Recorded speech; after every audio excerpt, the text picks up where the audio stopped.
What would you think if they told you that you would suddenly be flooded while walking on the street in Italy? This rather surprising event actually happened. The recent rains affecting the Liguria region of Italy caused intense flooding. Rainfall in and around Ravenna has reportedly exceeded 350 millimeters, while industrial areas and railways have been severely damaged. Hello and welcome to Disaster Pulse, where we bring you the uncontrolled power of nature, the destruction it wreaks, and humanity's struggle against these disasters. We closely follow many events from earthquakes to storms, floods to volcanic eruptions.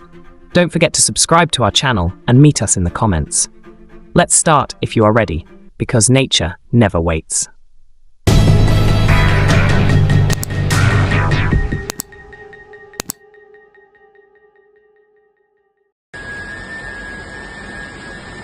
The floods in Liguria and Emilia-Romagna have severely affected Italy's infrastructure and agriculture. In particular, cities in Emilia-Romagna, such as Reggio Emilia, Bologna, Ferrara, Ravenna, suffered major flooding as a result of heavy rainfall. Many industrial plants, railway lines, and agricultural areas were flooded. 2 people were reported missing in Bagnacavallo in Ravenna, but the local government denied this. More than 2,500 people were evacuated from their homes, while roads and bridges were damaged. The severe damage to agricultural land was described as dramatic by the Italian Agricultural Association. Crops, especially in the Emilia-Romagna region, were badly damaged, and the agricultural sector is waiting for support. The Italian government declared a state of emergency and announced an emergency aid package of €20 million. With this fund, which will be used primarily for rescue operations, infrastructure repairs, and the restoration of basic services, the state of emergency is planned to last 12 months. In May 2023, at least 15 people lost their lives in a similar disaster in the same regions, so the authorities are trying to be much more prepared this time. However, it was warned that the risks may increase in the coming days, as bad weather conditions are still continuing.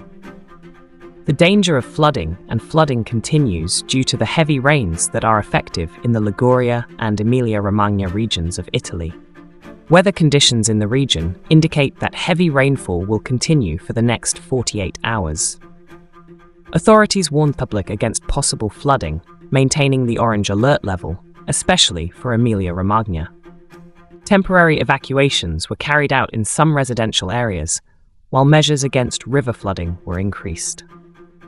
Red alert states are also active in some parts of Liguria.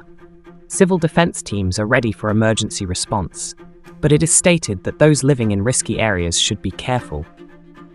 There has been an intense reaction from the public after the floods in Liguria and Emilia-Romagna regions. In the aftermath of the disaster, citizens organized protests stating that they found the authorities' measures insufficient. Some residents also complained about the lack of infrastructure investment and the lack of adequate information at the time of the crisis. The complexity of evacuation processes and the late response of emergency responders caused additional anger among the population.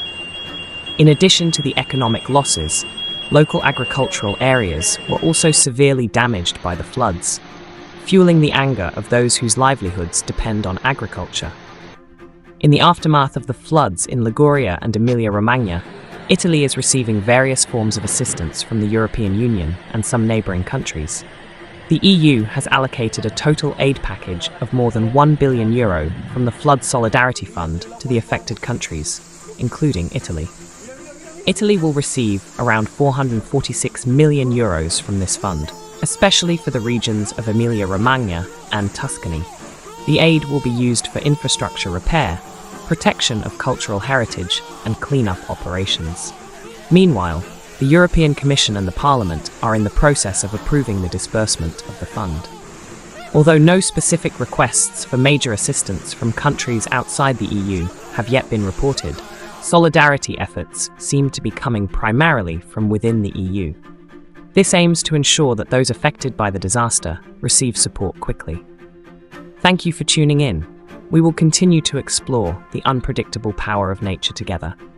Stay tuned to Disaster Pulse for new developments and more. See you in the next video. Stay safe and stay vigilant.